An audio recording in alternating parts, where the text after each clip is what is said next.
इंदौर के एक 20 मंजिला बिल्डिंग में जिसमें लिखा था राणा टेक्सटाइल्स के शो के कैबिन में काव्या अपने चेयर पर बैठे कुछ फाइल पढ़ रही थी। उसके चेहरे पर कोई भाव नहीं था। तभी उसके कैबिन का डोर नॉक हुआ तो काव्या ने कहा कम इन। तो डोर से एक 45 साल का आदमी अंदर आया। काव्या ने देखा और शर्मा अंकल आए बैठिए कहा। उसके कहने पर शर्मा जी बैठ गए और एक फाइल देते हुए कहा बेटा ये पिछले डील की फाइल है जो हम नहीं कर पाए। काव्या ने फाइल ली और देखकर पूछा अंकल ये एपी टेक्सटाइल्स कंपनी को कितने साल हो गए हैं मार्केट में।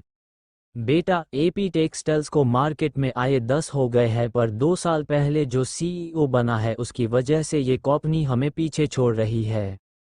अंकल उनका सीईओ कैसा है उसके काम करने का तरीका बता सकते हैं हमें काव्या ने।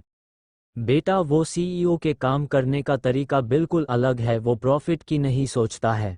वो अपना प्रॉफिट बहुत कम कर देता है और यही हम मात खा जाते हैं।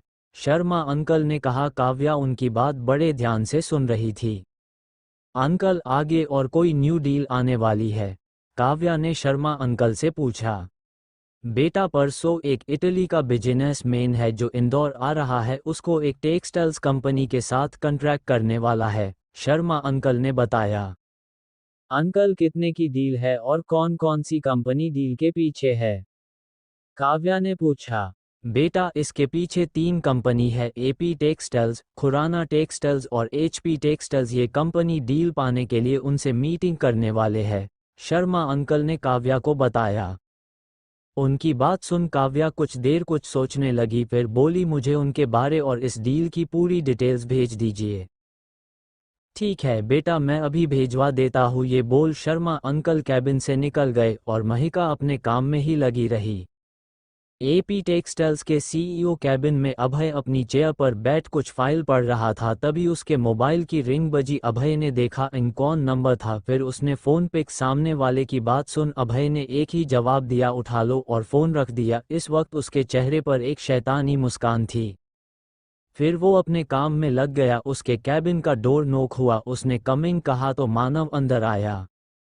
अभय कितना काम करेगा चलना नहीं है पार्टी में चल बाकी कल कर लेना न, मानव ने अंदर आके कहा। अच्छा चल तू पार्किंग में मैं बस 5 मिनट में आया, अभय ने मानव से कहा।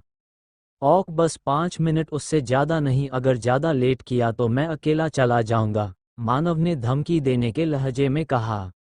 पक्का न तू चला जाएगा, अभय ने मानव से कहा। जल्दी आना, मानव चिढ़कर वहां से चला गया।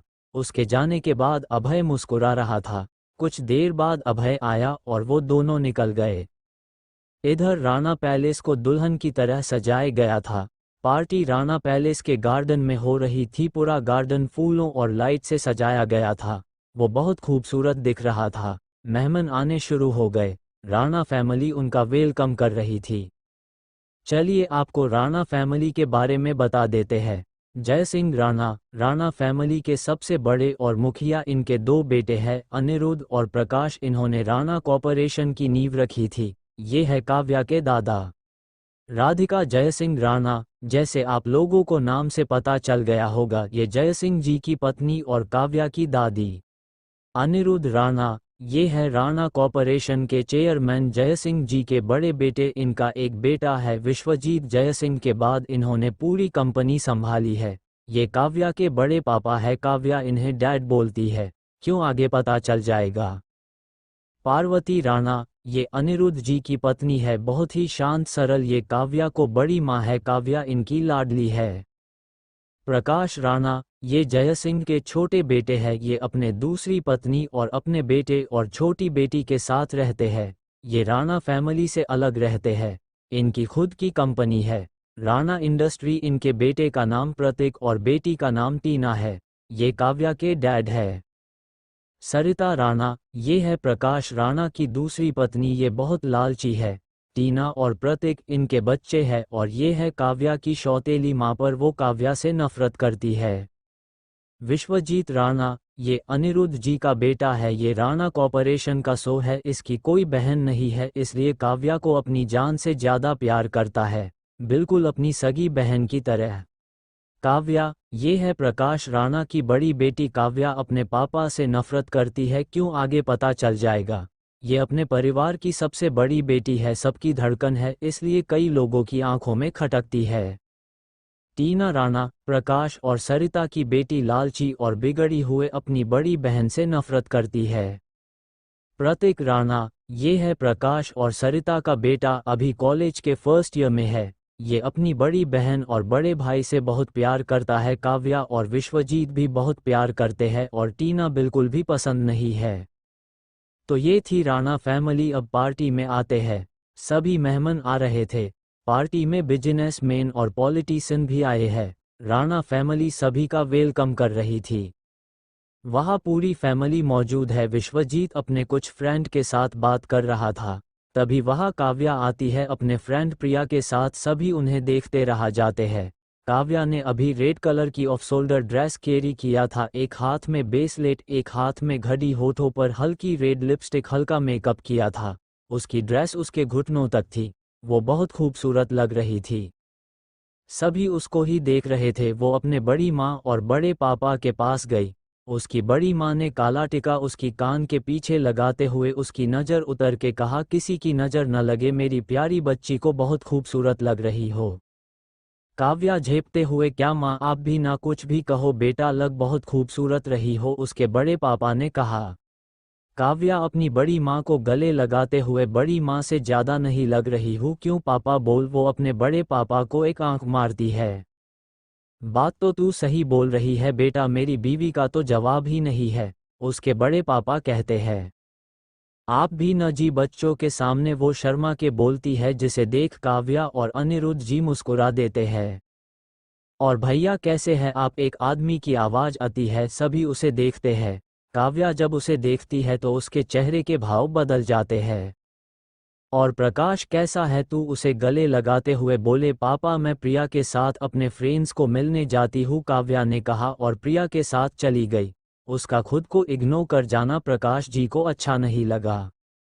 वही प्रिया और काव्या अपने कुछ कॉलेज फ्रेंड्स के पास चली गई। क्या बात है काव्या, आज तो तू कहर ढा रही है, किसको मरने का इरादा है, काव्या की कॉलेज फ्रेंड दीप्ति ने कहा। बात तो तेरी सही है, दीप्ति कहर तो ढा रही है, लड़की प्रियंका ने दीप्ति की बात का सपोर्ट करते हुए कहती है। काव्या को वो लोग छेड़ रही थी, तभी प्रिया ने कहा, चुप करो तुम दोनों, बेचारी इतने दिनों बाद आई है और तुम दोनों उसकी टांग खींचने में लग गए। अच्छा ठीक है, नहीं करते हैं परेशान, और बता क्या कर रही है लंदन से आने के बाद, और कैसा रहा तेरा लंदन ट्रिप, दीप्ति ने एक्साइटेड होते हुए पूछा। अच्छा था लंदन, अभी मैं पापा की कंपनी राणा टेक्सटाइल संभाल रही हूँ, काव्या ने नॉर्मल टोन में कहा। चलिए आपको इन तीनों के बारे में बताते हैं। ये काव्या की बेस्ट फ्रेंड्स, उसके हर सुख दुख की साथी। प्रिया मल्होत्रा पीएम टेक्नोलॉजी की चेयरमैन, वायु मल्होत्रा की बेटी, ये एक लौती है। इसके मोम डैड की लाडली, ये काव्या की स्कूल टाइम की फ्रेंड है। दीप्ति खुराना, काव्या और प्रिया की कॉलेज फ्रेंड, इसके डैड अश्वनी खुराना, खुराना मोटर्स के चेयरमैन है और ये कंपनी सीईओ है। प्रियंका खन्ना, ये आरके ग्रुप की 20% शेयर होल्डर है और वहाँ की वाइस प्रेसिडेंट, इसके डैड सेंट्रल एजुकेशन मिनिस्टर है। स्टोरी में वापस आते हैं। तीनों बातें कर रहे थे, तभी स्टेज पर होस्ट ने अनाउंसमेंट की। लेडीज एंड जेंटलमैन, जैसे कि आप सबको मालूम होगा कि ये पार्टी मिस काव्या राणा के लिए रखी गई है। वो 3 साल बाद अपनी पढ़ाई पूरी कर लंदन से इंडिया आई है। पर इसी के साथ एक और खुशखबरी है जो अभी अभी हमें मिली है। क्या आप लोग जानना चाहते हैं क्या है? फिर होस्ट ने एक सेकंड रुक कर कहा, तो चलिए ये खुशखबरी हम अनिरुद्ध जी के मुंह से सुनते हैं, प्लीज आइए। होस्ट ने कहा और अनिरुद्ध जी की ओर देखा। सभी उत्सुक थे, जानने के लिए आपस में बातें करने लगे। अनिरुद्ध जी स्टेज पर गए और मैक अपने हाथों में लिया। हेलो एवरीवन, आप सभी को तो पता होगा कि प्रताप ग्रुप एक नया हॉस्पिटल बनाने वाली है इंदौर में। तो प्रताप ग्रुप के चेयरमैन कुणाल बत्रा जी ने हमें कॉल किया था। उन्होंने हमें ये हॉस्पिटल बनाने का कॉन्ट्रैक्ट दिया है। वो कुछ ही देर में अपने कुछ फ्रेंड्स के साथ आने वाले हैं। ये सुनते ही सभी ने तालियां बजाए, पर वहाँ कुछ लोग थे जो खुश नहीं थे। तभी सबके कानों में अनिरुद्ध जी की आवाज़ आया, लीजिए वो आ गए। ये सुन सभी गेट की तरफ देखने लगे। गेट से 4 लोग अंदर आ रहे थे। सभी ने एक जैसे ड्रेस पहने थे, एक को छोड़ वहाँ मीडिया भी थी। वो फोटो खींचने लगे। ब्लैक ड्रेस, आंखों में गॉगल, हाथों में महंगी वॉच, उनका ऑरा ही अलग था। पर सबकी नज़र उनके बीच एक ही इंसान पर थी जो सबसे आगे था। ब्लैक हुडी, ब्लैक जीन्स और चेहरे पर ब्लैक मास्क। सभी सोच में थे कि ये कौन है। वो सभी उन तीनों को पहचान गए थे। एक था प्रताप ग्रुप का चेयरमैन कुणाल बत्रा, दूसरा था इंडस्ट्री के सीईओ अशोक महेश्वरी और तीसरा था मानव मेहरा, हंसराज मेहरा का बेटा और मेहरा इंटरनेशनल बैंक का अगला वारिस। सभी को उन्हें देख ऐसा लग रहा था जैसे 3 शेर एक साथ आए हो। उनको देख सभी की जान हलक में थी। वो सभी अंदर आए। मास्क वाला आदमी साइड से जाके एक टेबल पर बैठ गया। आखिर कौन था मास्क वाला आदमी और अभय कहाँ गया? आगे पार्टी में क्या होने वाला है? Chapter 22 story. मास्क वाला आदमी टेबल पर चुपचाप बैठा था। बाकी तीनों उससे दूर जाके एक टेबल पर बैठ जाता है। सभी मीडिया का ध्यान उस मास्क वाले से हट गया था, पर कोई था जो उसे देख रहा था। इधर अनिरुद्ध और प्रकाश कुणाल, मानव और अशोक के पास आते हैं। आप लोगों को यहाँ आने में कोई तकलीफ तो नहीं हुई? अनिरुद्ध जी ने विनम्र होकर पूछा। अरे अनिरुद्ध जी, आप इस तरह क्यों बोल रहे हैं? आप हमसे बड़े हैं, आप हमें अपना बेटा ही समझिए, कुणाल ने कहा। तो सभी ने उसकी बात पर हामी भर दी। ठीक है कुणाल बेटा, तो डील यहाँ साइन कर ले, अनिरुद्ध जी ने पूछा। आप पार्टी एंजॉय कीजिए, अभी हम इंदौर में ही, हम यहीं से सब संभल रहे हैं। आप कल आके प्रियंका से मिल लीजिए, वो सब देख लेगी, मैं बता दूंगा, कुणाल कहता है। ठीक है, आप पार्टी एंजॉय कीजिए, अनिरुद्ध जी बोले और चले गए। इधर काव्या और उसके दोस्त आपस में बात कर रहे थे, तभी प्रियंका के फ़ोन पे मैसेज आया, राणा कॉर्पोरेशन की डील देख लेना। प्रियंका का मैसेज पढ़ मुंह बन गया, इसे पार्टी में भी काम की पड़ी है, खडूस कहीं का। उसकी बात सुन सभी उसे देखने लगे। क्या हुआ, तुझे मुंह क्यों बना रही है? काव्या पूछाती है। अरे कुछ नहीं, वो मेरे बॉस की वजह से पार्टी में भी उन्हें काम की पड़ी है, चुपचाप पार्टी एंजॉय नहीं कर सकते हैं, प्रियंका ने कहा। उसकी बात से सभी कंफ्यूज थे। किसकी बात कर रही है? दीप्ति ने पूछा। अरे वो देख न, वहाँ बैठा है खडूस, प्रियंका उंगली से इशारा करती है। सभी उस तरफ देखते हैं। सभी के मुंह से एक ही शब्द निकलता है, वाओ सो हैंडसम। उनका रिएक्शन देख प्रियंका अपना सिर पीट लेती है। मैं भी किनको बता रही थी? काव्या को उनको देख कोई रिएक्शन नहीं था, पर दीप्ति और प्रीति तो उन्हें आंखें फाड़े देख रही थी। सभी पार्टी एंजॉय कर रहे थे, पर एक बार टेबल पर मास्क लगा के कॉल पे किसी से बात कर रहा था। कुछ देर बाद कॉल कट कर बैठ जाता है। हेलो, क्या मैं आपका नाम जान सकता हूँ? पीछे से किसी ने कहा तो वो पलट के देखता है। पीछे विश्वजीत था। ही, मैं अभय प्रताप हूँ, एपी टेक्सटाइल्स का सीईओ, मास्क वाले ने कहा। सॉरी, मैं आपको पहचान नहीं पाया, वैसे मैं हूँ राणा कॉर्पोरेशन का सीईओ, विश्वजीत ने हाथ आगे बढ़ते हुए कहा। अभय हाथ मिलते हुए बोला, अरे कोई बात नहीं, और आपको कौन नहीं जानता है? वैसे ये मास्क और ये हुडी क्यों? विश्वजीत ने थोड़ा शक करते हुए पूछा। वो ये मास्क, मुझे सर्दी है न, और आज जब मैं आ रहा था तो मेरा पार्टी वेयर खराब हो गया, इसलिए मेरे कार में जो था वो पहन लिया। अगर आपको परेशानी है तो चला जाता हूँ, अभय ने कहा। अरे नहीं नहीं, मेरा वो मतलब नहीं था, वो तो मैं जानना चाहता था। आप पार्टी एंजॉय कीजिए, मैं चलता हूँ, बोल विश्वजीत वहाँ से चला गया। इधर इंदौर से दूर एक वीरान घर में चेयर पर एक आदमी बंधा था। वो अभी बेहोश था, उसके चेहरे पर जगह जगह चोट के निशान थे जिसमें सूखे खून थे। तभी घर का डोर ओपन होता है, वहां से एक मास्क पहने आदमी अंदर आता है। उसके पीछे 4 आदमी और थे। उठाओ इसे, मास्क वाले ने कहा। तो एक आदमी ने उसे उठाया। थोड़ी देर में होश आ गया। होश आने के बाद उसने सामने खड़े आदमी को देखा और कहा, तुम कौन हो? मुझे क्यों बंधा है? तुम्हें पता नहीं है मैं कौन हूँ? तभी वहाँ की लाइट ऑन हो गई और उस आदमी ने मास्क हटा दिया। उस मास्क वाले का चेहरा देख चेयर वाले आदमी के मुंह से एक ही शब्द निकल, अभय, और उसका शरीर डर से कांप उठा। उसके चेहरे पर पसीने के बूंदे दिखाने लगी। सब कुछ शुरू से बताओ, अभय की कड़क आवाज उसके कानों में पड़ी। वो डर गया। मैं सब बताता हूँ, मुझे कुछ मत करना, उस आदमी ने कहा। बोलना शुरू कर, अभय ने के कड़क आवाज में कहा। ठीक हो, उस आदमी ने डरते ही कहा, और अभय ने हूँ कहा। 26 साल पहले जयपुर में 2 फैमिलीज का राज था, एक तुम्हारी फैमिली थी और दूसरी राजावत फैमिली थी। प्रताप फैमिली को पूरा जयपुर मसीहा की तरह देखता था, और वही दूसरी तरफ सभी राजावत फैमिली से डरते थे।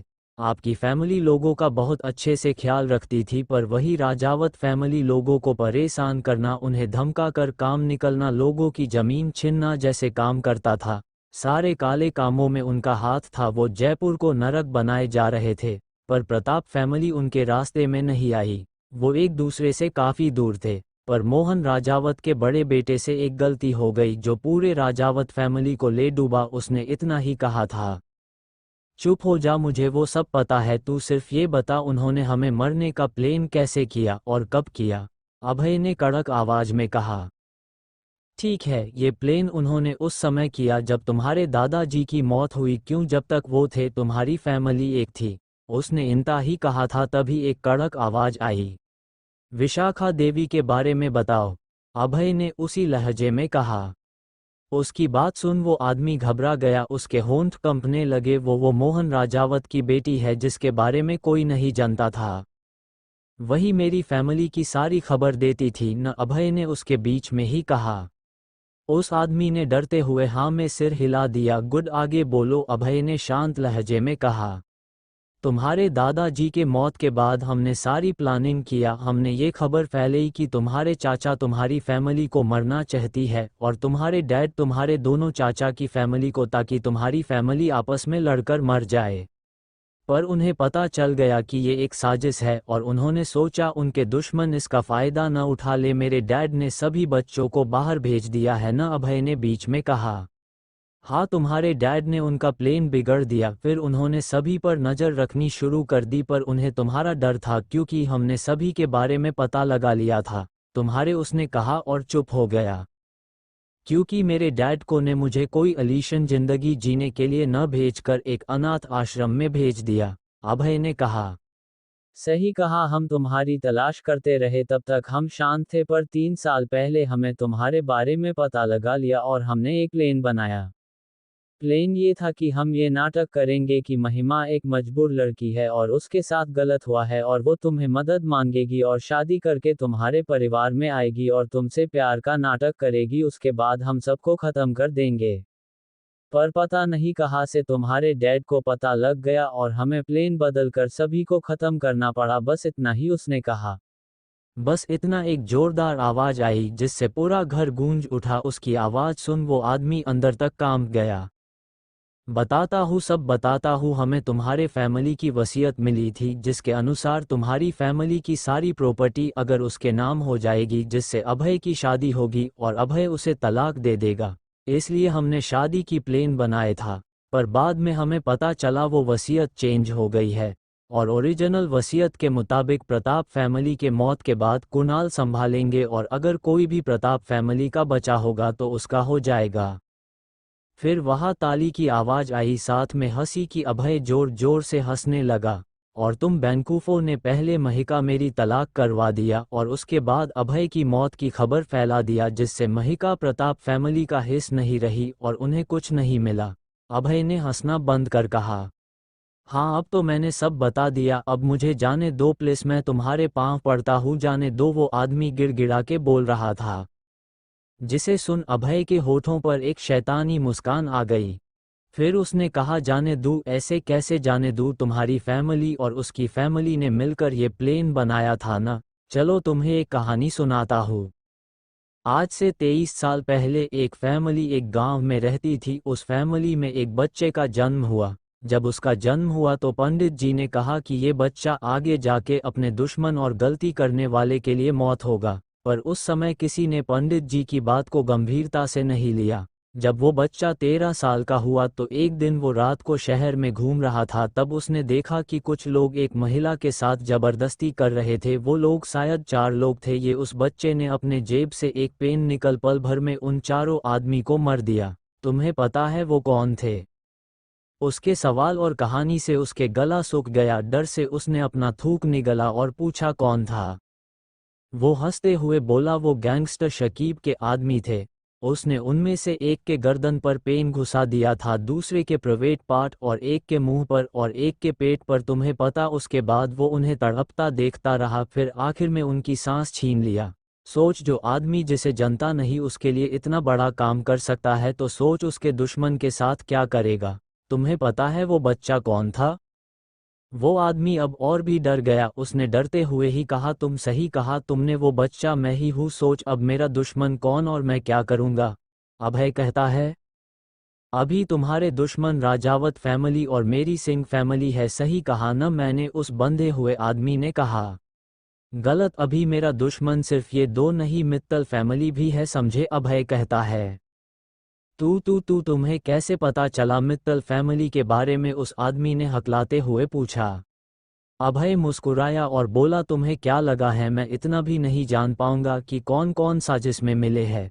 इंसान गलती एक बार करता बार बार नहीं, समझे? अभय कहता है। अब मेरे साथ क्या करने वाला है? उस आदमी ने डर के पूछा। मैं तुम्हें मार दूंगा। और क्या? अभय ने जवाब दिया। मुझे मारकर तुम्हें क्या मिलेगा? उसने पूछा।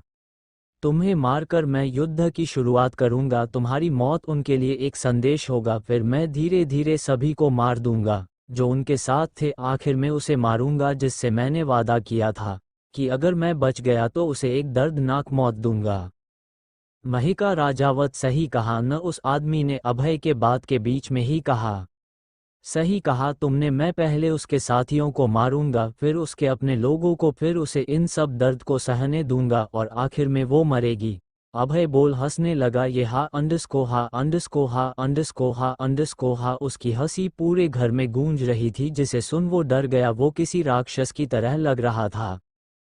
तुम मुझे छोड़ दो, मैं, उस आदमी ने इतना कहा था। उसके बाद एक खंजर उसके गले के आर पार हो गई। वो कुछ सेकंड तड़प कर मर गया।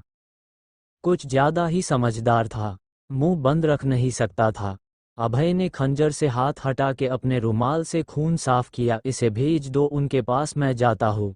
इतना बोल वो चला गया। उसके बॉडीगार्ड में से एक ने पूछा, शायद वो नया था, क्या बॉस इतने खतरनाक है?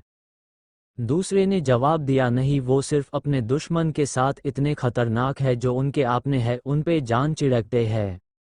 अगर कभी तुम्हारे फैमिली को कुछ हुआ तो वो उसको भी ख़त्म कर देंगे जो उन्हें कुछ करेगा, क्योंकि वो हमें और हमारे फैमिली को भी अपना मानते हैं, समझे? एक और बॉडीगार्ड ने कहा। तो उस नए बॉडीगार्ड ने हाँ में सिर हिला दिया और अपना काम करने लगे। आखिर अभय ने किसको मारा? और अगर अभय यह है तो पार्टी में कौन है? अभय अब आगे क्या करेगा? चैप्टर 23, अभय का नेक्स्ट प्लेन। अभय उस सुनसान जगह से निकलकर अपने घर की तरफ बढ़ गया। वो अभी अपने घर में बैठा था, ड्राइवर कार ड्रिव कर रहा था। पार्टी में सभी इंजॉय कर रहे थे, पार्टी अपने लास्ट पर थी। रात के 12 बज चुका था। तभी कुणाल, अशोक और मानव के फ़ोन पे एक साथ मैसेज आया। उन्होंने खोल कर देखा तो काम हो गया, निकल जाओ वहाँ से। मैसेज पढ़ तीनों ने पहले एक दूसरे जो देखा और अपनी अपनी पलकें झपकाए। तीनों एक दूसरे के इशारों को समझ गए। कुणाल उठा और अनिरुद्ध जी के पास गया। मिस्टर अनिरुद्ध, मुझे एक काम है, मुझे अब चलना होगा। कुणाल ने अनिरुद्ध को कहा। अरे इतनी भी क्या जल्दी है, थोड़ी देर रुक जाइए फिर चले जाना, वही खड़े प्रकाश जी ने कहा। अरे नहीं प्रकाश जी, काम बहुत जरूरी है इसलिए जाना होगा, फिर कभी आता हूँ न, दिन पर बातें करेंगे, कुणाल जवाब दिया। ठीक है, आप जा सकते हैं, मैं कभी डिनर पर बुलाता हूँ, फिर आप कोई बहाना नहीं बना सकते, समझे? अनिरुद्ध जी ने कहा। ओक, आप इनविटेशन भेज दीजिए, मैं आ जाऊंगा। इतना बोल कुणाल और वो दोनों भी निकल गए। तीनों बाहर निकलकर कार में बैठ के निकल गए। इधर पार्टी में मास्क वाला आदमी सभी पर ध्यान दे रहा था। जब कुणाल और उसके साथी गए तो वो भी कुछ देर बाद निकल गया। बाहर आकर वो पार्किंग में खड़ी एक कार के अंदर बैठ गया। उसके बैठते ही ड्राइवर ने कार स्टार्ट कर दिया। कुछ दूर जाके वो कार एक घर के सामने रुक गई और वो उतर के घर के अंदर चला गया। कार वहां से चली गई। उसने घर का डोर नॉक किया तो एक आदमी ने डोर खोला और मास्क वाला आदमी अंदर चला गया। अभय भैया, कहाँ हो आप? अभय भैया, उस मास्क वाले ने आवाज लगाई। इधर आजा, बेडरूम में है सभी, एक आदमी की आवाज आई। वो बेडरूम में गया। उसने देखा सोफे पर तीन लोग बैठे थे। उसने मास्क उतर कर कहा, तुम लोग तो आ गए मस्त पार्टी कर और मैं बस देखता रहा, कुछ खाने को भी नहीं मिला, बहुत भूख लग रही है। उसने पेट पकड़ मुंह बनाते हुए कहा।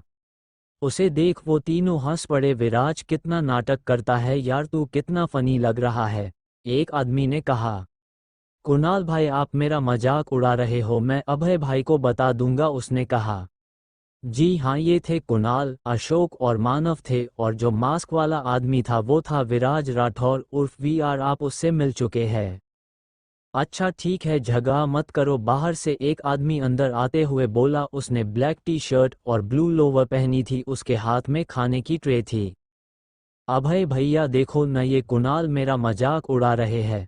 विराज बेमासूम उदास शकल बना के शिकायत किया। उसको देख अभय के होठों पर भी मुस्कान आ गई। अच्छा ये ले तेरे लिए खाना, तेरा फेवरेट आलू के पराठे, और बेड पर जाके खा, मुझे इनसे बात करनी है समझे, और ऐसे बात बात पर मुंह मत फुलाया कर, तू एक सेक्रेट कमांडो का हेड है, काल को पता चला तो निकाल देगा। अभय ने कहा। भैया आप भी जाइए, मैं बात नहीं करता, बोलकर वो खाने की ट्रे लेकर बेड पर बैठ गया, और सभी उसे देख मुस्कुरा दिए। अभय भी जाके सोफे पर बैठ गया। अशोक मुझे एक काम है, करेगा, अभय ने कहा। तू कब से मुझे पूछ कर काम देने लगा, चुपचाप बोल क्या काम है, अशोक ने डेटाते हुए कहा। उसकी बात पर अभय मुस्कुरा दिया और बोला, तू अपने आदमियों को राणा फैमिली पर नजर रखने को बोल, मुझे शक है वो प्रताप फैमिली के साथ डील करने और अपने साथ नहीं करने पर राणा फैमिली को धमकाने की कोशिश करेंगे। ठीक है, काम हो जाएगा, अशोक ने कहा। कुणाल इस हादसे के बाद उनका शक सीधा तुम पर जाएगा, इसलिए तुम उन्हें अपने तक गुमराह करके रखो, अभय कुणाल से कहता है। ठीक है अभय, काम हो जाएगा, और कोई काम है, कुणाल अभय से पूछता है। अभी नहीं, अभी तुम इंदौर में रहो, मैं तुम्हारे जरिए उन्हें गुमराह कर अपना काम करता रहूंगा, अभय कुणाल से कहता है।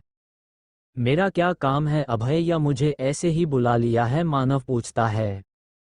अरे नहीं, तुम्हारा तो काम सबसे बड़ा है, तुम्हें अपने डैड से बात करके मित्तल ग्रुप को एक बड़ा झटका देना है, अभय ने कहा।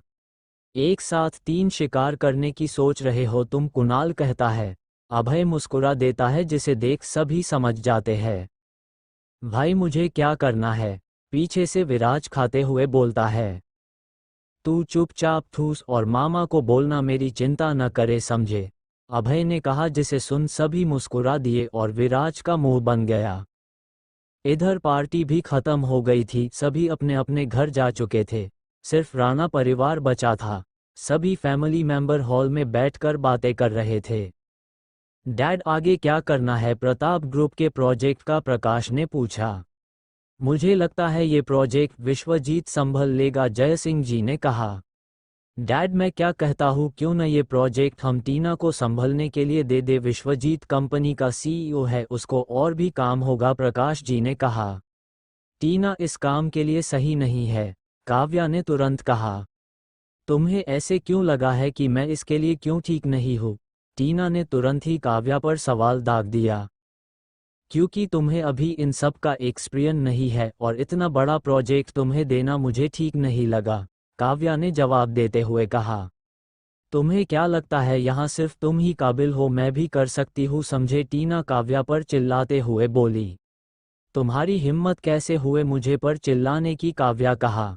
शांत हो जाओ तुम दोनों, एक कड़क आवाज में जय सिंह जी ने कहा, तो दोनों शांत हो गए। ये प्रोजेक्ट मैं विश्वजीत को संभलने को कहूँगा, अब सब जाओ यहाँ से, विश्वजीत सब संभल लेगा। जय सिंह जी के कहने के बाद टीना और उसकी मां का मुंह बन गया, लेकिन वो कुछ नहीं कर सकते थे क्योंकि उन्हें पता था उनके खिलाफ जाना उनके लिए अच्छा नहीं होगा। सभी अपने अपने रूम में चले गए। अगली सुबह जयपुर सिंह मैंशन, सभी फैमिली मेंबर बहुत खुश थे, हो भी क्यों न, आज सुमित सिंह और वैशाली मित्तल की सगाई थी। सभी इंडिया के टॉप 5 बिजनेस फैमिली में से एक है मित्तल फैमिली। सभी बहुत खुश थे, पर कोई था जो वहां का हर नज़ारा अपने मोबाइल में कैद कर रहा था। सभी तैयार होकर मित्तल हाउस के लिए निकालने तैयारी कर रहे थे। इधर जयपुर मित्तल हाउस को दुल्हन की तरह सजाया गया है। मित्तल हाउस के गार्डन में सभी मेहमानों के लिए खाने और बैठने का इंतजाम था, वहीं पर एक खूबसूरत स्टेज भी है, साथ में पूरे गार्डन को लाइट और फूलों से सजाया गया था।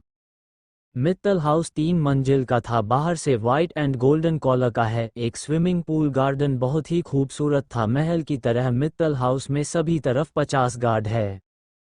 दिल्ली 11 बजे एक 40 मंजिला बिल्डिंग जिसमें बड़े बड़े अक्षरों में लिख था राजावत इंडस्ट्री के मीटिंग रूम में उथल पुथल मची हुई थी।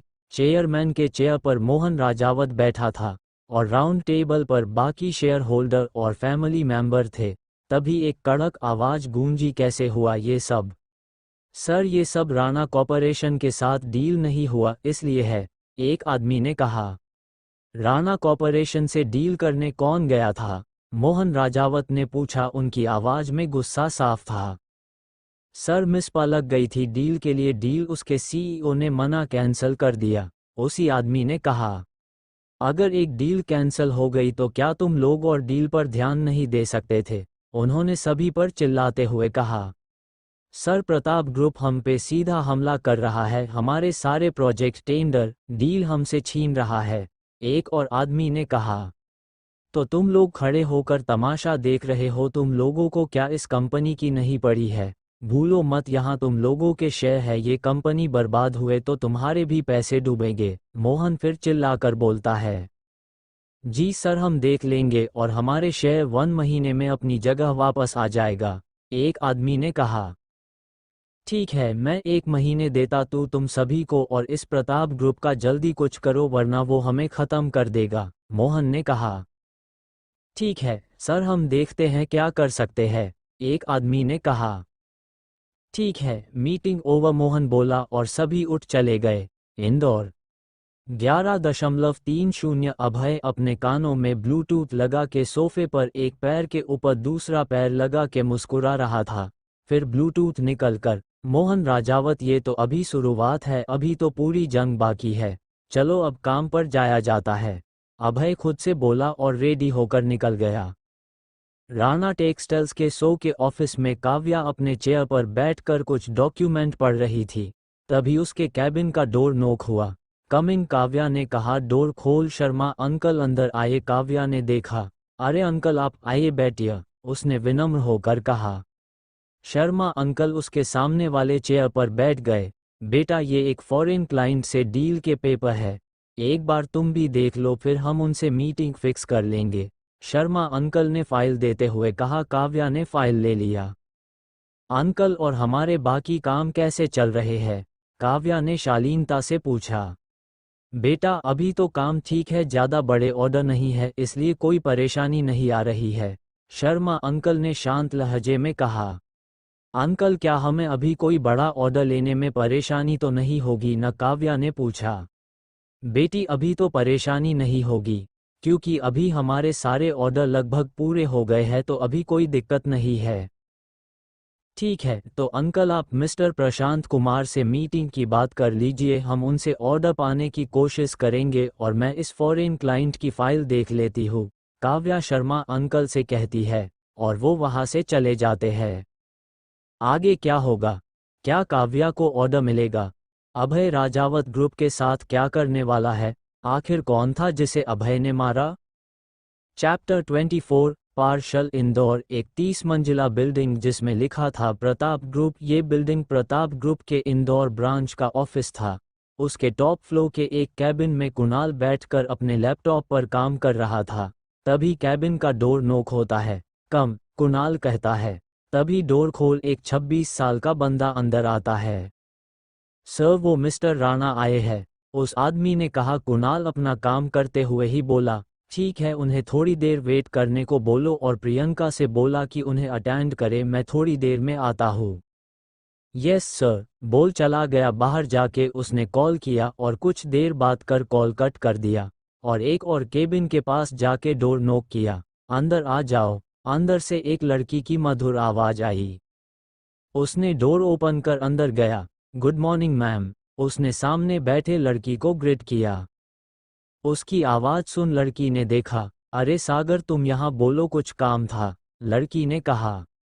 कुछ नहीं मैम, सर ने कहा है आप मिस्टर राणा से मिलकर बात कर ले, सिर आप दोनों को बाद में ज्वाइन करेंगे, क्या आप वो देख सकती है? सागर ने कहा। ठीक है, मैं देख लेती हूँ, चलो चलते हैं। लड़की ने कहा और दोनों उठकर एक साथ केबिन से निकल गए। एपी टेक्सटाइल्स के सीईओ के केबिन में अभय लैपटॉप पर काम कर रहा था, तभी उसके केबिन का डोर नॉक हुआ। कम, अभय काम करते हुए ही बोला। एक 45 साल का आदमी अंदर आया। उसने अभय को ग्रेट किया। Good afternoon sir. अभय ने हाँ में सिर हिला दिया। उसका इशारा समझ वो आदमी अभय के पास जाके चेयर पर बैठ गया। अभय अभी भी अपने काम पर लगा है। कुछ देर बाद अभय ने अपना लैपटॉप बंद किया। बोलिए मिस्टर शिंदे, क्या काम था? अभय ने शिंदे को देखते हुए पूछा। सर, एक प्रॉब्लम हो गया है, थोड़ा घबरा कर शिंदे ने कहा। क्या प्रॉब्लम हो गई है? अभय ने बड़े शांत लहजे में पूछा। सर, हमारे सप्लायर ने हमें मटेरियल देने से मना कर दिया है और हमारे पास बहुत से ऑर्डर बाकी है। आगे क्या करना है? उसने अभय से कहा।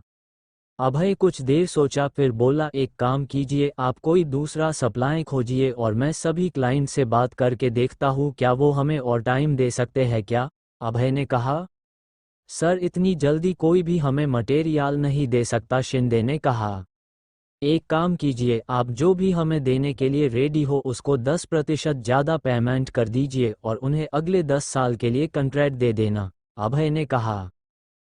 ठीक है, शिंदे ने कहा और वहां से जाने के लिए उठ गया। तभी अभय की आवाज़ आई, क्या मिस्टर डेविड इंडिया आ गए हैं? उसने खड़े खड़े जवाब दिया, नहीं सर, वो आज शाम को 5 बजे तक आ जाएंगे और कल 2 बजे आपकी उनके साथ मीटिंग है। ठीक है, आप जा सकते हैं। उसके इतना बोलते ही शिंदे जी वहां से चले गए। उसके जाने के बाद अभय ने किसी को कॉल किया। कॉल पिक होते ही अभय ने कहा, पार्सल पहुंचा दिया। सामने वाले ने कहा, सही समय पर पहुंचा जाएगा। अभय ने गुड कहा और कॉल रख दिया। आज तो मित्तल फैमिली में जलसा होगा। हा हा हा हा। अभय हंस रहा था जैसे कोई शैतान हो। इंदौर प्रताप ग्रुप के ब्रांच ऑफिस में अभी 4 लोग मौजूद थे। सभी एक राउंड टेबल के आसपास लगे चेयर पर बैठे थे और कुछ बातें कर रहे थे। मिस्टर विश्वजीत, आपको हमारे साथ काम करने का मौका मिला, इसके लिए congrats. Thank you miss Priyanka, Vishwajeet ने कहा। वैसे इस प्रोजेक्ट में मैं और मेरे बॉस खुद काम करने वाले हैं, ये तो पता होगा, प्रियंका ने बताया। जी हमें पता है और हम बहुत खुश भी है। वैसे मिस्टर कुणाल नहीं दिख रहे हैं, कहा है वो? विश्वजीत ने पूछ लिया। असल में वो अभी एक काम में बसी है, थोड़ी देर में आने वाले हैं, सागर ने जवाब दिया। वो खडूस बसी कब नहीं रहता, जब देखो मुझे काम देकर गायब हो जाता है, प्रियंका ने मन में कहा। वैसे मैं काम कर रहा था मिस प्रियंका, मुझे ऐसे मन में कोसने की जरूरत नहीं है, पीछे से मीटिंग रूम में आते हुए कुणाल बोला। उसकी आवाज़ सुन तो प्रियंका वही जम गई। इसे मेरे मन की बात कैसे पता? प्रियंका ने मन में ही कहा। सर, मैं आपको कैसे कोस सकती हूँ, प्रियंका ने फेक स्मिल के साथ कहा। वो अच्छा, कुणाल ने कहा और प्रियंका की ओर देखा तो प्रियंका ने एक फेक स्मिल पास कर दी। कुणाल जाकर एक चेयर में बैठ गया। तो बताइए मिस्टर राणा, अपने प्रोजेक्ट के बारे में जानकारी तो ले ली होगी, मैं उम्मीद कर रहा हूँ कि आप ये प्रोजेक्ट अच्छे से पूरा करेंगे, कुणाल ने कहकर एक नज़र विश्वजीत पर डाली। आप चिंता मत कीजिए, हम आपकी उम्मीद पर खड़े उतरेंगे, विश्वजीत ने कहा। कुणाल ने उसे देखा, उसके चेहरे पर कॉन्फिडेंस साफ दिखाई दे रहा था। कुछ देर और बैठे बातें करने के बाद सभी चले गए।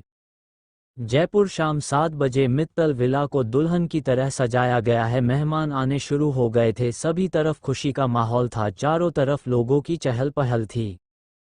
सिंह मैंशन में अभी थोड़ी परेशानी का माहौल था और अभी सभी फैमिली मेंबर हॉल में बैठे थे। ये लड़का इतना लापरवाह कैसे हो सकता है, आज उसकी शगई है और ये महाशय गायब है, विराज ने गुस्से से कहा। पिताजी, आप चिंता मत कीजिए, वो आ जाएगा, हम अभी चलते हैं, उसको सीधे वही बुला लेते हैं, सुमित के डैड ने कहा। ठीक है, चलते हैं, वैसे भी वो लोग इंतजार कर रहे होंगे, विराज ने कहा। तो सभी वहां से निकलकर सभी कार में बैठकर वहां से निकल गए। मित्तल विला के बाहर एक ब्लैक कार में कुछ लोग बैठ वहां पे नजर रखे हुए थे और एक आदमी किसी को कुछ काम बता रहा था।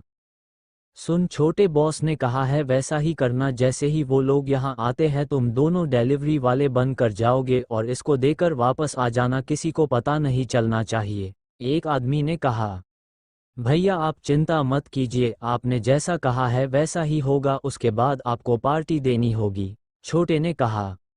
अरे तू चिंता मत कर, बॉस ने पार्टी के लिए जगह पहले से बुक कर रखी है। दोनों बातें कर रहे थे तभी उसमें बैठे तीसरे आदमी ने कहा, भाई वो लोग आ गए हैं। उसकी बात पर ध्यान देकर सभी उस ओर देखने लगे। मित्तल विला के गेट पर एक 3 BMW आकर रुकी, उसमें से सिंह फैमिली बाहर आए और मित्तल विला के अंदर चले गए। छोटे काम शुरू कर देकर में बैठे आदमी ने कहा, ठीक है भैया हम दोनों आते हैं, चल बे विनीत आते हैं, छोटे ने कहा। और विनीत और छोटे कार से उतरकर पीछे पीछे रखा एक बड़ा बॉक्स निकल लिया। वो बॉक्स बहुत बड़ा और भारी था। दोनों उसको उठा के मित्तल विला की ओर ले जाने लगे। अभी उन दोनों ने अपने चेहरे पर मास्क लगा रखा था। मित्तल विला के पास पहुंचने पर गार्ड ने उन्हें रोक दिया। क्या है इसमें और कौन हो तुम लोग, गार्ड ने पूछा। जी हम डिलीवरी वाले हैं और ये पार्सल देने आए हैं, ये किसी वैशाली मित्तल जी के नाम है, छोटे ने जवाब दिया। ठीक, तुम लोग ये पार्सल यहाँ रख दो, हम अंदर ले जाएंगे, तुम अंदर नहीं जा सकते, गार्ड ने कहा। ठीक, हम पार्सल छोड़ देते हैं, आप इसमें साइन कर दीजिए एक पेपर आगे करते हुए, छोटे ने कहा। गार्ड ने पेपर साइन किया और छोटे और विनीत वहां से चले गए। उनके जाने के बाद गार्ड ने कुछ लोगों को बुलाकर पार्सल अंदर भेजवा दिया। छोटे और विनीत वापस आकर कार में बैठ गए। काम हुआ, कार में बैठे आदमी ने पूछा। भैया काम हो गया है, छोटे ने जवाब दिया। विनीत कार स्टार्ट कर यहाँ से निकलते हैं, उस आदमी ने कहा। तो विनीत ने कार स्टार्ट कर दिया और कार वहां से निकल गई। उस आदमी ने फ़ोन निकाल कर किसी को मैसेज कर दिया और फ़ोन रख दिया। कुछ समय में उसके मोबाइल पर मैसेज आया, 100,000 rupees transfer to your bank account. ये मैसेज पढ़ उसके चेहरे पर मुस्कान आ गई। विनीत गाड़ी किसी अच्छे रेस्टोरेंट पे रोक दे, बॉस ने पेमेंट भेजा है। ठीक है भैया, विनीत ने कहा। मित्तल विला सभी मेहमान आ चुके थे। मित्तल फैमिली उनका स्वागत कर रही थी। वहाँ बहुत बड़े बड़े बिजनेसमैन और पॉलिटिशियन थे, पर सभी की नज़र खासकर मित्तल फैमिली पर थी क्योंकि अभी वो इंडिया की सबसे पावरफुल फैमिली थी। चलिए आपको मित्तल फैमिली से मिलवाते हैं। वरदराज मित्तल, मित्तल फैमिली के सबसे बड़े मित्तल एम्पायर की नींव रखी थी। इनकी उम्र 79 है अभी, पर अभी भी उनकी पर्सनैलिटी में एक रॉब रुतबा था। उनको देखकर उनकी पावर का अंदाज़ा लगाया जा सकता है। इनके 2 बेटे और 1 बेटी है। हंसराज मित्तल, वरदराज का बड़ा बेटा, उम्र 55 है। ये मित्तल एम्पायर का चेयरमैन है। इसके 2 बेटे हैं और 1 बेटी। लोगों के लिए इसका नाम ही काफ़ी है डराने के लिए। मिताली, हंसराज की पत्नी और मित्तल फैमिली की बड़ी बहू, इनका स्वभाव सरल है, ये दयालु है। रचित मित्तल, हंसराज के बड़े बेटे, गोरा रंग, गठिला बदन, भूरी आंखें, हाइट 6'2। ये अपनी फैमिली से अलग रहते हैं क्योंकि इन्हें अपनी फैमिली के काम पसंद नहीं है। इसने खुद की कंपनी खोल रखी है, रूम एंटरटेनमेंट, ये उसके सीईओ है। उम्र 30। देव मित्तल, हंसराज का छोटा बेटा, ये अभी कॉलेज स्टूडेंट है। इसकी पर्सनैलिटी भी अपने भाई की तरह है। गोरा रंग, गठिला बदन, भूरी आंखें, 6 फीट हाइट, उम्र 22। ये अपने भाई के साथ रहते हैं। ये अपने भाई और बहन को बहुत प्यार करते हैं। मीरा मित्तल, हंसराज की बेटी, ये अपने फैमिली की परछाई से दूर इंदौर में रहती है। वहाँ ये एक कंपनी में काम करती है। कुलदीप मित्तल, वरदराज के छोटे बेटे और मित्तल एम्पायर के वाइस चेयरमैन है। इनकी उम्र 53 साल है। इनके 1 बेटा और 2 बेटी है। आशा, कुलदीप की पत्नी, ये एक एरोगेंट और बदतमीज महिला है, साथ ही लालची भी है। चंद्रकांत मित्तल, कुलदीप का बेटा और मित्तल एम्पायर का सीईओ है। एक प्ले बॉय है, वैसे हैंडसम है पर घमंड और गुस्सा भरा है। ऋतु, कुलदीप की बड़ी बेटी, ये अपने दीदी मीरा की तरह है और उसके साथ ही इंदौर में रहती है। वैशाली, ये बिल्कुल अपनी माँ पर गई है। ये कुलदीप की छोटी बेटी है, घर में सबकी लाडली है। तो चलिए कहानी में आगे बढ़ते हैं। मित्तल विला में सभी मेहमानों के आने के बाद सभी सिंह परिवार भी वहां आ जाते हैं। उनको देख सभी उस तरफ जाते हैं और उनका स्वागत करते हैं। सभी एक दूसरे को बधाई देते हैं और गले मिलते, फिर सभी को लेकर स्टेज की तरफ चले जाते हैं। पर अभी भी सभी सुमित को खोज रहे थे। तभी वहां कुछ गार्ड आए और उन्होंने एक बड़ा सा गिफ्ट जो कुछ देर पहले उन्हें दिया गया था वो उन्होंने लेकर कुलदीप के सामने रख दिया। ये क्या है, किसका है ये? कुलदीप ने पूछा। सर, ये वैशाली मैम के लिए है, किसी ने इसको यहाँ भेजा है, गार्ड ने कहा। खोलो इसे, कुलदीप ने कहा। गार्ड में उसको ओपन करना शुरू किए। जब उसने बाहर की पैकेजिंग हटाई तो सभी चौक वहां पर सभी का मुंह खुला का खुला रह गया। वहां जिसे देख कुलदीप ने तुरंत सभी मेहमानों को जाने के लिए कहा। सभी मेहमानों को बाहर भेजने के बाद वहां अभी सिंह फैमिली, मोहन राजावत और मित्तल फैमिली ही थी। आखिर ऐसा क्या है उस पार्सल में? किसे मारा है अभय ने? आगे क्या करने वाला है अभय? चैप्टर 25। अभी की वार्निंग। जैसे ही सभी ने पार्सल से पैकेजिंग हटाई देखा उसमें एक ताबूत था, जिसे देख सभी की आंखें फटी की फटी रह गई। उन्होंने सभी मेहमानों को बाहर भेज दिया। सभी मेहमानों के जाने के बाद वहां पर अभी सिर्फ राजावत, सिंह फैमिली और मित्तल फैमिली थी। ये क्या मजाक है? किसने किया? मैं उसे छोड़ूंगा नहीं, कुलदीप ने गुस्से से कहा। शांत कुलदीप, पहले देख तो लो इसमें क्या है, हंसराज ने कुलदीप को शांत कराकर कहा। ठीक है भैया, इसे खोलो, उसने एक गार्ड की तरफ इशारा करके कहा। गार्ड ने इशारा समझकर जाके ताबूत खोला, जिसे देख वहां खड़े सभी के पैरों तले जमीन खिसक गई। सभी की आंखें फटी की फटी रह गई। आखिर क्या है ताबूत में, जिसे देख सभी का ये हाल था? सोचिए। चलिए मैं बता देता हूँ। जब गार्ड ने ताबूत खोला तो उसमें सुमित की लाश थी। उस लाश को देख सभी को एक पल के लिए सुन कर दिया। फिर अचानक सिंह फैमिली के सभी लोग दौड़कर उसके पास गए। सुमित की मां अपने बेटे के लाश को देख वही बेहोश हो गई। कुछ लोगों ने उसको संभाला और वहां रखे टेबल पर बैठा दिया। कुछ ही पल में वहां गम का माहौल था। सुमित की मां को होश आ गया था। वो बिलक बिलक कर रो रही थी। वहां सिंह परिवार के लोगों के आंखों में अंशु थे और बाकी उन्हें संभल रहे थे। तभी गार्डन में वैशाली आई। गोल्डन लहंगा पहने वो बहुत ही खूबसूरत लग रही थी। जैसे ही उसने सुमित की लाश को देखा धड़ाम से वही बैठ गई, जैसे उसके शरीर में कोई जान न हो। उस ऐसे देख तुरंत उसकी माँ उसको संभलने दौड़ी। तभी वैशाली उठी और सुमित की लाश के पास गई और उसे पकड़कर रोने लगी। यहाँ दुख का माहौल था। वही इंदौर में अभय अपने मोबाइल पर ये सब लिव देख रहा था। क्या बात है, पहले वार में ही ये तो चित हो गए, अभी तो पूरा गेम बचा है। हाँ हाँ हाँ हाँ, वो बोल हंसने हंसने लगा। उसकी हंसी किसी शैतान से कम नहीं थी। उसे अभी कोई भी देख लेता तो उसकी जान हलक में आ जाती। वो बिल्कुल यमराज की तरह लग रहा था। उसने अपना फ़ोन उठाया और एक कॉल किया। इधर कुलदीप का फ़ोन बजा। उसने देखा तो नंबर फ्लैश नहीं हो रहा था, उसमें एपी लिखा था। उसने कॉल पिक किया। सामने वाले ने कहा, कॉल स्पेयर केयर पर करो। उसकी आवाज़ सुन कुलदीप ने बिना सोचे कॉल स्पेयर केयर पर कर दिया, क्योंकि उसकी आवाज़ सुन कुलदीप को अपने अंदर एक अलग ही डर महसूस हुआ। कॉल स्पेयर केयर पर करते ही वहां एक शैतानी हंसी गूंज गई, जिससे सभी का ध्यान उस ओर गया। कैसा लगा सरप्राइज? सामने वाले ने कहा। कौन हो तुम? कुलदीप ने कहा। फिर से एक हंसी गूंज गई। फिर उसकी आवाज आई, कौन हूं मैं? मेरे बारे में जानने का मौका दूंगा, जरूर दूंगा। पहले ये तो बताओ कैसा लगा मेरा सरप्राइज? सामने वाले ने पूछा। तुम्हें पता नहीं है तुमने किससे पंगा लिया है? अगर ये तुम्हारी हरकत है तो मैं अपने हाथों से मारूंगी तुझे। वैशाली ने अपने डैड से फ़ोन छीनकर धमकी दी। पर उसे सामने से फिर से उसी हंसी सुनने को मिली। हंस क्या रहे हो? अगर मेरे हाथ लग गए तो इसी मौत दूंगी कि पैदा होने से डरोगे? वैशाली ने फिर से कहा। तू अभी अंडे से नहीं निकली है और मुझे धमकी दे रही है? अपने बाप से पूछ अभय प्रताप क्या चीज़ है? सामने से अभय ने गुस्से से चिल्लाते हुए कहा। उसकी ये बात सुन वहां एक अलग ही सन्नाटा छा गया। सभी के पैरों तले जमीन खिसक गई। सभी वहां जम से गए और डर से कांप रहे थे। तभी मोहन राजावत जो वहां खड़े थे उन्होंने बड़ी हिम्मत करके कहा, तुम तो मर गए थे, तुम्हें तो महिका ने अपने हाथों से मारा था। उनकी बात पूरी होते ही वहां एक हंसी का ठहाका गूंज गया। क्या कहा तुमने? मैं मर गया था? हाँ हाँ हाँ, अभय ने हंसते हुए कहा। उसकी हंसी सुन सभी वहां जड़ हो गए थे। उन्हें ऐसा लग रहा था जैसे उनकी मौत हंस रही हो।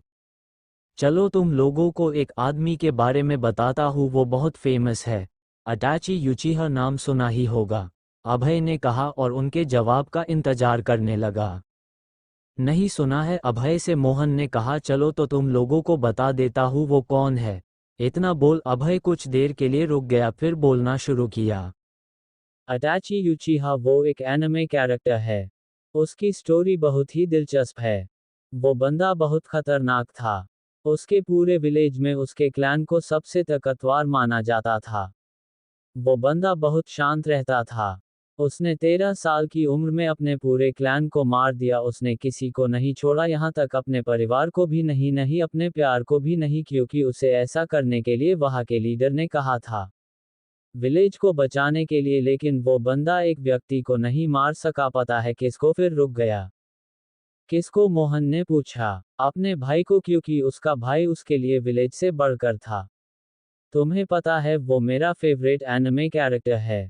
उसके अंदर इतना दर्द था तुम सोच भी नहीं सकते। वो मरा अपने भाई के हाथों, और फिर भी मरते वक्त उसके चेहरे पर मुस्कान थी।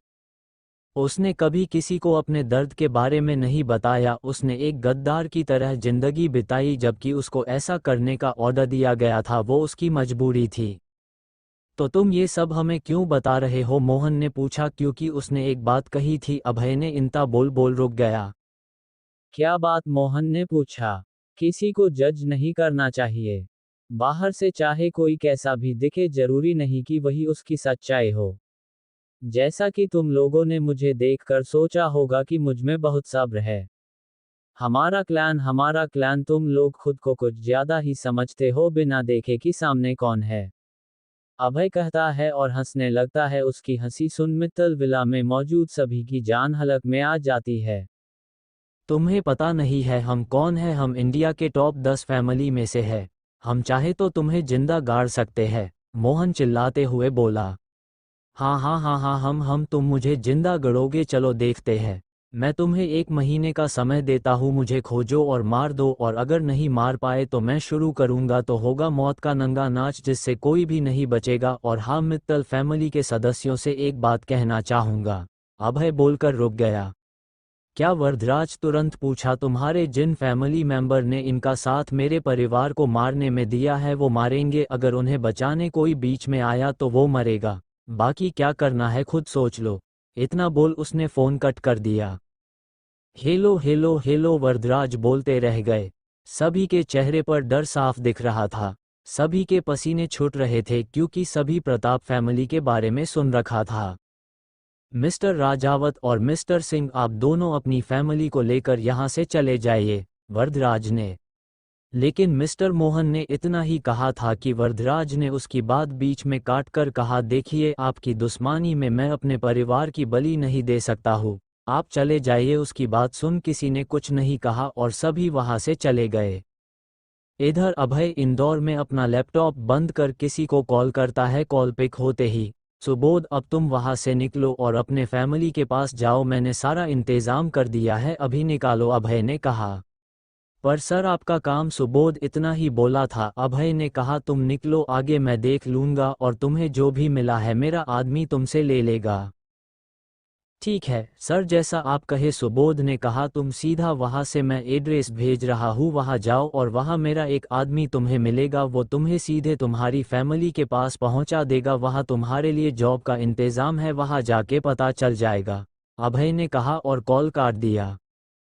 कुछ देर बाद सुबोध के मोबाइल पर एक मैसेज आया। सुबोध मैसेज पढ़कर एड्रेस की ओर निकल गया। लगभग 1 घंटे बाद सुबोध एड्रेस पर पहुंचा गया। वहां एक काली जैकेट और ब्लैक जीन्स पहने आदमी आया। सुबोध शर्मा, उस आदमी ने सुबोध के पास आकर पूछा। हाँ, सुबोध ने जवाब दिया। उस आदमी ने हाथ आगे किया और बोला दो। सुबोध ने एक पेन ड्राइव उसके हाथ में दे दिया। इसमें उनकी सारी डिटेल्स है, सुबोध ने कहा। ठीक है, ये लो। उस आदमी ने एक कार की और मोबाइल देते हुए कहा। सुबोध ने उसे देख पूछा, ये क्यों? उस आदमी ने उसे कहा, ये की कार की है, जिससे कोई पता न कर सके कि तुम कहाँ गए हो, और मोबाइल ताकि तुम्हारी लोकेशन या तुम्हें ट्रैक न किया जा सके, समझे? ठीक है, पर मुझे जाना कहाँ है? सुबोध ने पूछा। करके पीछे सीट पर फाइल में तुम्हारी पूरी डिटेल्स मिल जाएगी, और एक कार्ड है जिसमें 5 लाख है तुम्हारे खर्च के लिए, और बॉस का नो सेव है। कॉल करे तो पिक करना, कोई काम हो तो कॉल भी कर सकते हो, और कोशिश करना किसी के सामने मत आओ। उस आदमी ने उसे सब समझा दिया। सुबोध वहाँ अपना फ़ोन छोड़ उस आदमी से फ़ोन और की लेकर वहाँ से निकल जाता है। उसके जाने के बाद वो आदमी किसी को कॉल करता है। कॉल पिक होते ही वो आदमी सर काम हो गया, उसे सब बता दिया। गुड, ठीक है, अब उसने जो इन्फॉर्मेशन दिया है उसे कुणाल को भेज दो, आगे क्या करना है वो देख लेगा। इतना बोल कॉल काट देता।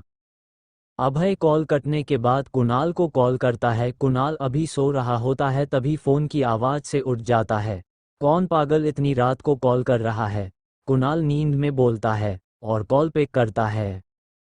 मैं अभय बोल रहा हूँ, मेरा आदमी तुम्हारे पास कुछ भेज रहा है, देख लेना कैसे उसे इस्तेमाल करना है। इतना बोल अभय कॉल कट कर देता है। हेलो हेलो कुणाल बोलता है, सामने से आवाज़ नहीं आती। कुणाल फ़ोन देख बोलता है, ये सच में पागल है, इतनी रात को कॉल करके बात भी नहीं सुनता है। फिर मोबाइल देखता है, रात के 1 बजे थे। अभी सो जाता हूँ, कल देख लूँगा बोल वो सो जाता है।